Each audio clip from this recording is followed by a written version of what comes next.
about to level up. Hey, seventh graders, welcome to your first day in our virtual classroom. It feels like it has been forever since we've been together. And so since we've had a little 2-week break in here so far, I wanted to review a little bit of where we've been with Ezekiel, just to make sure that we're all feeling pretty fresh and current with it. I want to remind you that Ezekiel was prophesying about 100 years after Isaiah. So he's in a different time. He's also in a different setting than either Isaiah or Jeremiah. He is actually in Babylon.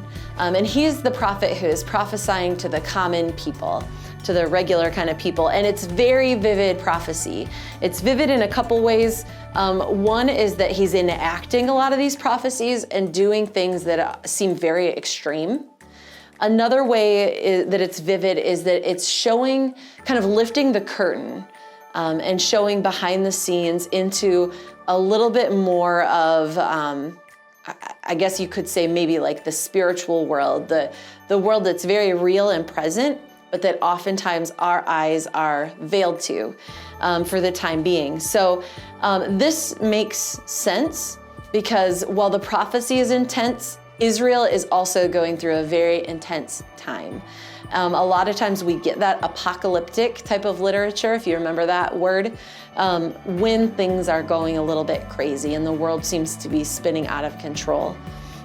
So what God is doing in Ezekiel is reminding people and showing people that he is still very much active and king, even over what seems to be really chaotic. And furthermore, God as king has not forgotten his people. He is still present with them.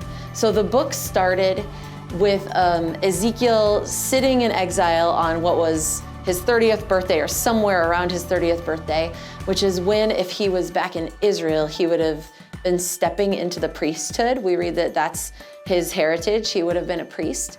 When he sees this whirlwind of smoke and fire that makes us think about how God appeared to the Israelites in a pillar of cloud and a pillar of fire when he was leading them. And as he sees that, he also is followed by this kind of angelic chariot. It's hard to describe. We've got 4-faced creatures. We've got wheels covered with eyes that show us that God sees everything, that nothing is escaping his notice. And seated on this chariot is someone that he describes as like a son of man, but glorious. So he is getting a powerful experience of God's glory to kick off his ministry. And then if you'll remember, he ate a scroll, which shows that God's words are kind of entering into him and becoming part of him, similar to Jeremiah, similar to John, who we'll talk about next year, receiving the book of Revelation. So this book is, while it's extreme in some ways, it's very much grounded in the rest of the biblical tradition.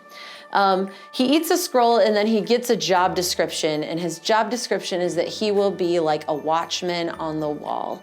His job is to receive word from God and then warn the people, tell them what is going to come. After that, we have a series of his prophecies. You remember he makes Jerusalem out of clay and builds little mini siege works around it. And then he lays bound on his left side first for 390 days, and then on his right side for 40 days to symbolize the sins of the northern kingdom and the southern kingdom. During that time, he eats food that's cooked in a way that would probably gross most of us out quite a bit. He's told before this that he'll be mute until he receives word from God during this week. You'll see that come into play a little bit.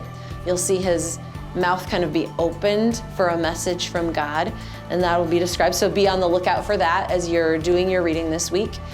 We see him shave his beard and go out into the street, divide the hair into, I think all the hair, divide it into thirds. Some of it he'll cut up with a sword, some of it he'll scatter to the wind, some of it he'll burn, and then just a few hairs he'll tuck into his robe. That'll symbolize what happens to the people after the siege and after Jerusalem falls. And then we have this temple tour, kind of a virtual temple tour. And what we find is that the temple is full of idolatry, top to bottom, men, women, leaders, common people. everyone is kind of sold out. So what God does is has a man go through the city and mark everyone who weeps and mourns over idolatry. And everyone who is not marked is killed. And so we get that idea of the remnant coming through one more time. Now, during this time, Ezekiel gets really emotional, and he kind of is asking God how anyone can be saved. And I have a little word of reassurance here from chapter 11, which is close to where we left off, where God gives him this promise. He says, I will give them an undivided heart and put a new spirit in them. I will remove from them their heart of stone and give them a heart of flesh. Then they will follow my decrees and be careful to keep my laws. They will be my people and I will be their God. And so we're getting a little bit of that new covenant idea that we saw in Jeremiah coming through again. And at that point, the heavenly chariot has risen from the temple at the beginning of the vision, and now it departs and it settles over a mountain in the east, which is the direction that the exiles are being taken. So hopefully that's enough of a reminder to help you jump back into Ezekiel with both feet. I hope that you'll take your time and enjoy your readings this week. Feel free to interact with me. I want to know how things are going. So check in with me if you have questions or just comments or any little clarification. My job is now in front of the computer. And to be honest, my favorite part of my job is actually interacting with you guys. So I hope that that will be able to continue throughout this week.